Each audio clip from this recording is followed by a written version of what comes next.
Chapter 1 class 9 matter in are surrounding. भैया सबसे पहले मैटर इन आर सराउंडिंग से पहले हमें ये तो पता होना चाहिए ना मैटर क्या होता है। तो हर वो चीज जो स्पेस ऑक्यूपाई करती है और उसका कुछ ना कुछ मास हो तो उसको हम लोग क्या बोलते हैं, मैटर। मैटर होने के लिए सिर्फ और सिर्फ दो क्राइटेरिया चाहिए।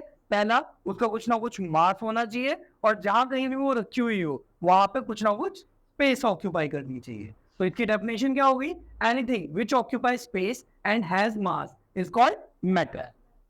सेकंड चीज क्या है, matter is made up of particles. मतलब क्या है, जो भी मैटर है हमारे आसपास सारी चीजें, वो एक बड़ी सी चीज नहीं है। वो एक्चुअल में अगर तुम माइक्रोस्कोपिक लेवल पे देखोगे तो वो छोटे छोटे पार्टिकल्स के मिलने के बाद तैयार हुआ है। जैसे किसी भी घर को बनाने के लिए ईंटें छोटी छोटी बिल्डिंग ब्लॉक्स होती है, वैसे ही किसी भी चीज को बनाने के लिए जो एटम्स होते हैं ना, वो क्या उसके लिए सबसे छोटी यूनिट होती है। ठीक है, तो उन्हीं एटम के मिलने की वजह से कोई सा भी मैटर तैयार होता है। तो ये मैटर की कुछ प्रॉपर्टीज होती है और उन मैटर की प्रॉपर्टीज के बारे में हमें पढ़ना है।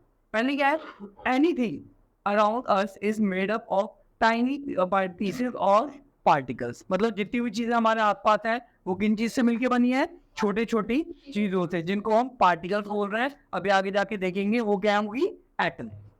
नेक्स्ट है, the particles of matter make up matter are atoms और मॉलिक्यूल। जितनी भी चीजें किस चीज को बना रही है, वो जो टाइनी पार्टिकल्स जिसके बारे में हम बात कर रहे थे, वो क्या था बेटा, वो थी एटम्स या मॉलिक्यूल्स।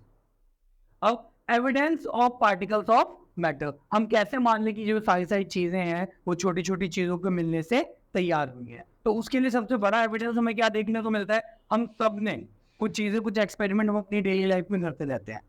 आप लोगों ने देखा होगा, अगर पानी के अंदर हम लोग एक बूंद इंक की डाल देते हैं तो थोड़ा टाइम लगता है, उससे थोड़ी देर के लिए अगर हम छोड़ देते हैं तो धीरे धीरे करके वो इंक अपने आप उस पानी में पूरे पानी को पिंक कर देती है या ब्लू कर देती है या रेड कर देती है, जिस किसी कलर का हमारा इंक है उस कलर में कन्वर्ट कर देती है। तो ये चीज क्या इंडिकेट करता है कि जो इंक थी ना वो एक बूंद नहीं थी पूरी, वो एक्चुअल में ढेर सारे एटम्स थे उसमें इंक के।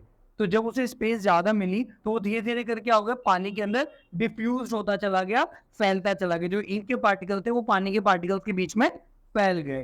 तो क्या कह सकते हैं हम, यहाँ से कंक्लूजन क्या निकलता है कि जो भी मैटर है वो क्या है, छोटे छोटे टाइनी पार्टिकल्स के मिलने से तैयार होता है।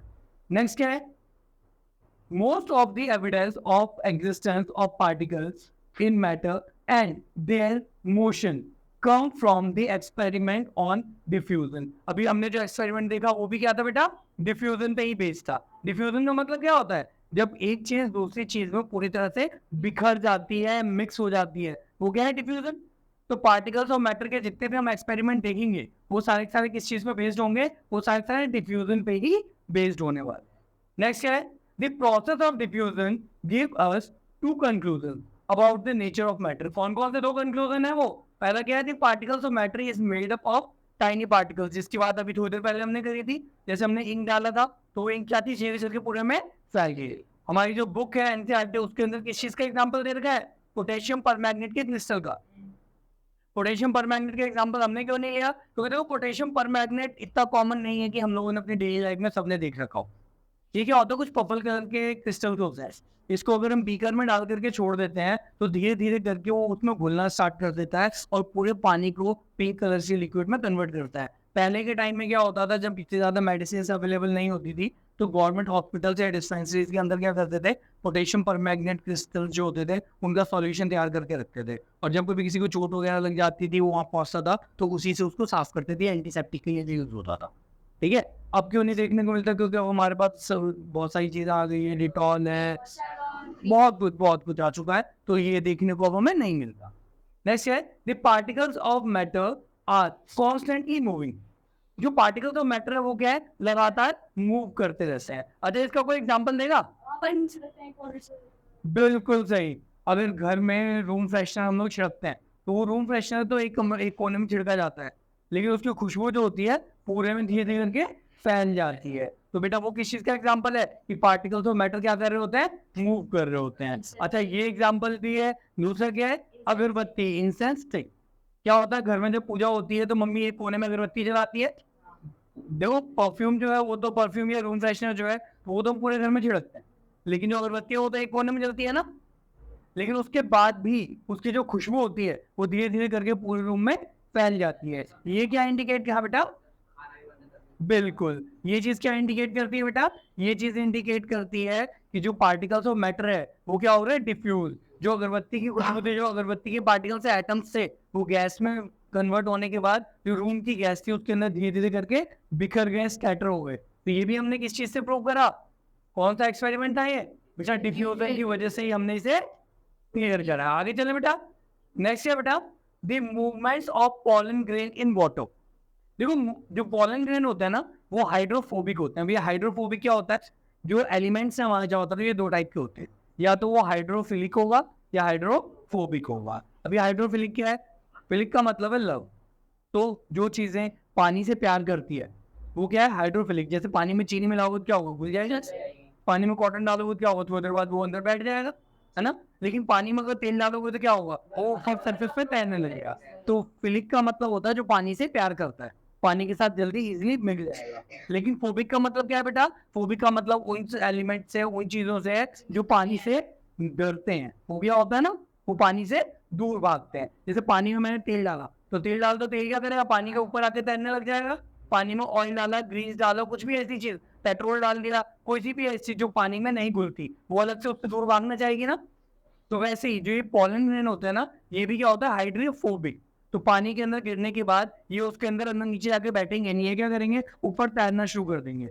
और ये हाइड्रोफोबिक होने की वजह से ये उसमें भागते हैं। भागने का मतलब क्या है? तुम देखोगे जैसे ही अगर तुमने पॉलन ग्रेन को पानी में गिराया, बाल्टी में अगर तुमने 2-3 पॉलन ग्रेन के दाने गिरा दिए तो वो क्या होगा? भागना, रैंडम मोशन, जिगजैग मोशन, टेढ़ा मेढ़ा भागना शुरू कर देंगे। ठीक है, नेक्स्ट क्या बेटा? The characteristics of particles of matter. अब देखो ये हमने ये तो कंफर्म कर लिया कि जो भी मैटर बने हुए हैं वो किस चीज के बने हुए हैं बेटा? छोटे छोटे पार्टिकल्स ऑफ मैटर के मिलने से बने हुए हैं। अब उसके कुछ कैरेक्टर हैं बेटा। पहला कैरेक्टर क्या कहता है? The particles of matter are made up are very small. मतलब क्या है? जो पार्टिकल्स ऑफ मैटर है बहुत छोटे छोटी चीजों से मिलकर बनते हैं। मतलब ये खुद क्या होते हैं? बहुत ज्यादा छोटे। नेक्स्ट क्या है? The particles of matter have space between them. अभी ये स्पेस बिटवीन देम कैसे प्रूव करें हम? पानी। बिल्कुल सही। देखो सपोज करो तुमने किसी बीकर के अंदर 100 ml वाटर लिया। अब उस 100 ml वाटर में तुमने 10 ग्राम चीनी डाली।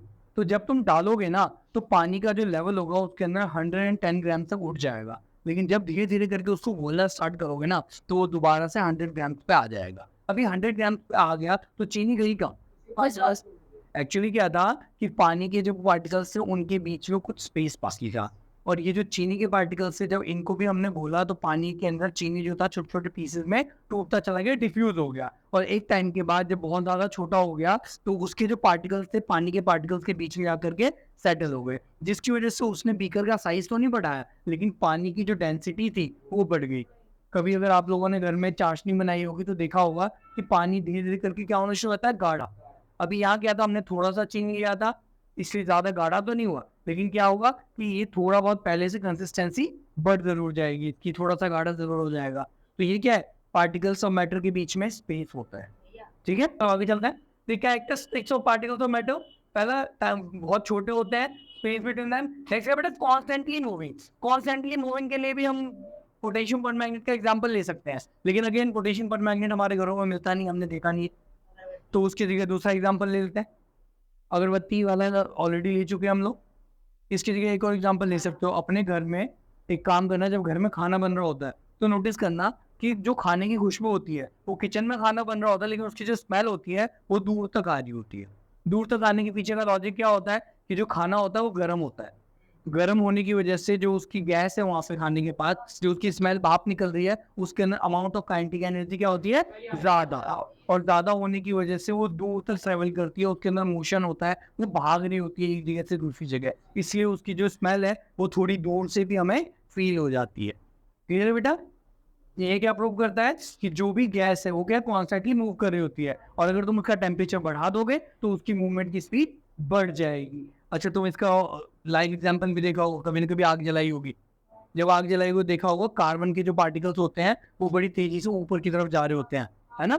क्यों जा रहे होते हैं? क्योंकि जब गैस आग जला रहे होते हैं तो वहां पे जो गैस बन रही होती है वो गर्म होती है, और गर्म चीज जो होगी उसके पार्टिकल्स में एनर्जी ज्यादा होगी, और एनर्जी ज्यादा होने की वजह से वो भागना शुरू होगा। और दूसरा रीजन क्या होता है? गर्म गैस ठंडी गैस की कंपैरिजन में हल्की होती है, और हल्की होने की वजह से वो ऊपर जाती है। हाँ बेटा, बेटा कागज को जलाते हो तो राख हल्की होती है और गैस उसे इजीली ले जा सकती है ऊपर, इसलिए ऊपर चलाता है। Particles of matter are constantly moving. यहां तक क्लियर हो चुका है? आगे चलते हैं। Particles of matter attract each other. जो पार्टिकल होते हैं वो क्या करते हैं? एक दूसरे को आपस में अट्रैक्ट करते हैं। अब ये चीज कैसे प्रूव कर सकते हो? तुमने नोटिस किया होगा, अगर कभी स्कूल में आखिरी दिन तुम्हारे बोर्ड पे कोई होमवर्क लिखा गया है और बाय मिस्टेक उसे रब करना भूल गई मैम, तो 2 महीने बाद जब तुम स्कूल जाते हो गर्मी छुट्टियों के बाद, तो उसको जब मिटाने की कोशिश करते हैं ना, तो वो उतनी आसानी से मिट नहीं रहा होता, पूरी तरह से बोर्ड पे चिपक चुका होता है। वो क्यों होता है? क्योंकि जो इंक के पार्टिकल थे, मार्कर की या जो चौक के पार्टिकल थे, वो बोर्ड के पार्टिकल के साथ बहुत लंबे टाइम तक रखे हुए थे, और लंबे टाइम तक रखने की वजह से जो इंक के पार्टिकल थे वो बोर्ड के पार्टिकल के अंदर डिफ्यूज हो गए थे। इसका पर्टिकुलर वर्ड क्या है? डिफ्यूज हो गए थे, जिसकी वजह से उन्हें रब कर पाना, अलग कर पाने में हमें मेहनत लग रही थी। आई होप यहाँ तक क्लियर होगा बेटा। आगे चले।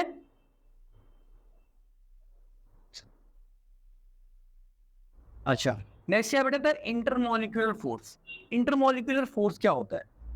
देखो बेटा, सॉलिड सॉलिड है। आज मेरे हाथ में ये रिमोट है प्रोजेक्टर का।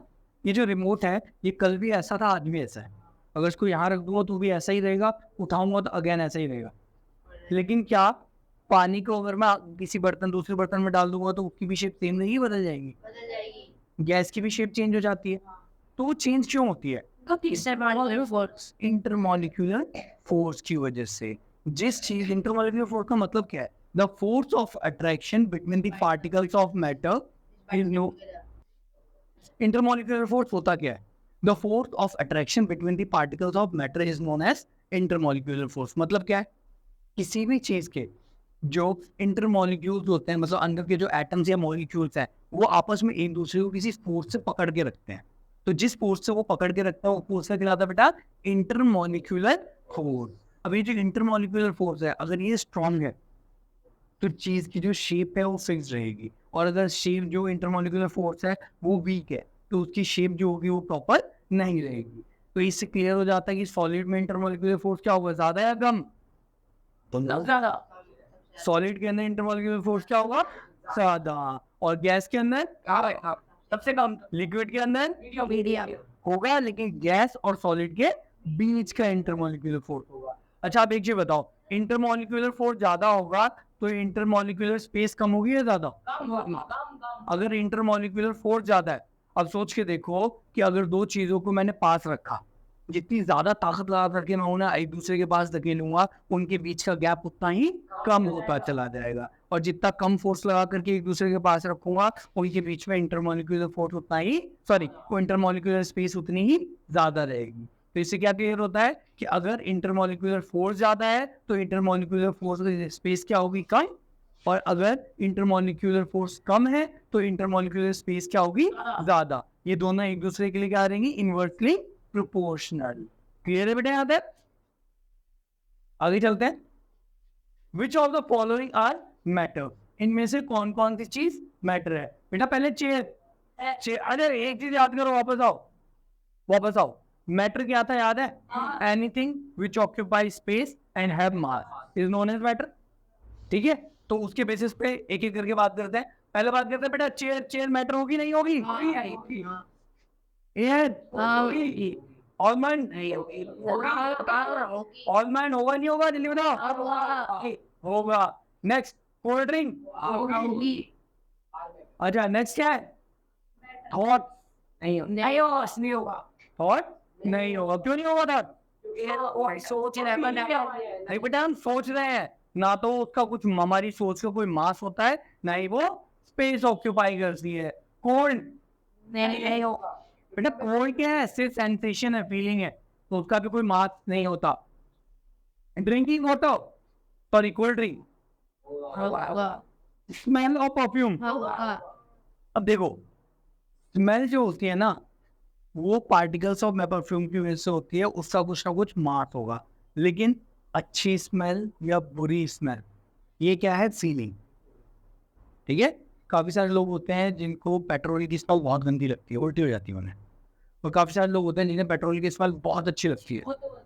ठीक है, तो ये क्या है? सिर्फ और सिर्फ एक फीलिंग है, वो मैटर नहीं है। लेकिन जो खाली हम स्मेल की बात कर रहे हैं वो क्या है? मैटर। क्लियर है? चलो आगे चलते हैं। Give reason for the following observation. The smell of hot sizzling food reaches you several meters away. But to get the smell of from cold food, you have to go close. मतलब क्या है? गर्म खाना जो होता है उसकी खुशबू तुम्हें दूर से आ जाती है, बट जो ठंडा खाना है उसकी खुशबू लेने के लिए तुम्हें उसके पास जाना पड़ता है। क्यों? अभी थोड़ी देर पहले हमने इसके बारे में बात करी थी। क्या बात करी थी बेटा? कि जो हॉट फूड होता है उसके अंदर अमाउंट ऑफ हीट की वजह से काइनेटिक एनर्जी ज्यादा होती है, इसलिए वो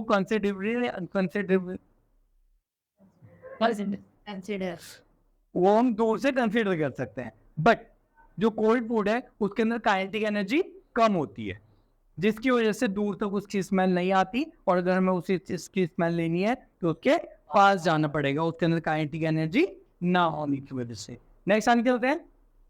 अ driver is able to cut through water in a swimming pool.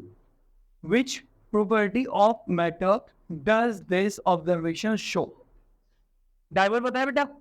जो डुबकियां मारता है।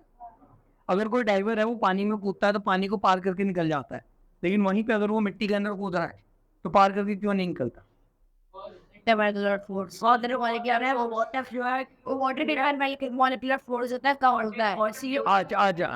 वाटर के अंदर इंटरमॉलिक्यूलर फोर्स कम होता है कंपेयर टू सैंड।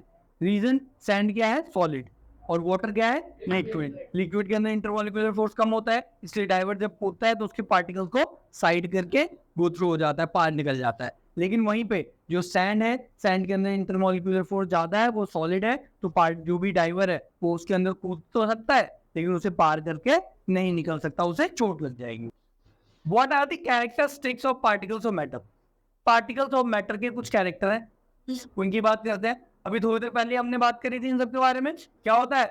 बहुत छोटे छोटे होते हैं, उनके बीच में स्पेस है, कॉन्टिन्यूसली मूव कर रहे होते हैं और एक दूसरे को अट्रैक्ट करता है। Classification of matter as solid, liquid and gas. अब देखो इस सॉलिड है कोई चीज, लिक्विड है या गैस है, ये चीज किस चीज पे डिपेंड करेगी? उसके पार्टिकल्स के कैरेक्टर है। तो उन कैरेक्टर्स की बात करते हैं। हमारे पास जितनी भी चीजें हैं हमारे सराउंडिंग में, उनको अभी तक हम लोग, अभी इस चैप्टर के अंदर हम 2 और स्टेट के बारे में पढ़ेंगे, बट अभी हमें कितनी स्टेट के बारे में पता है? 3 स्टेट के बारे में पता है, सॉलिड, लिक्विड और गैस। चलो पहली स्टेट क्या है बेटा? Solid state. सॉलिड स्टेट में क्या आता है? सॉलिड स्टेट में आइस हो गई, वुड हो गया, कोल हो गया, स्टोन हो गया, वो चीजें जिनकी शेप चेंज नहीं होती, फिक्स शेप और फिक्स वॉल्यूम। अभी देखते हैं उनकी प्रॉपर्टी। पहली प्रॉपर्टी क्या है बेटा? Fix shape. बताया था ना, पहली प्रॉपर्टी क्या है बेटा? Fix shape. फिक्स शेप का क्या मतलब है? कि जैसा वो आज है वैसा ही कल भी रहेगा, उसकी शेप टाइम के साथ चेंज नहीं होगी। और फिर वॉल्यूम, बेटा वॉल्यूम का मतलब पता है किसी को? वॉल्यूम होता क्या है प्रैक्टिकली? कितना पार्टिकल प्रेजेंट है, नहीं कितने ये तुम्हारा सारा कितना ज्यादा मैटर प्रेजेंट है, और वो किसी चीज में कितना सारा स्पेस। करेक्ट, किसी चीज के अंदर तुम कितना सामान डाल सकते हो, वो क्या है? उसका वॉल्यूम। अगर वो किसी चीज को कहीं रखते हो, वो जितना एरिया ऑक्यूपाई करता है वो उसका एरिया होता है।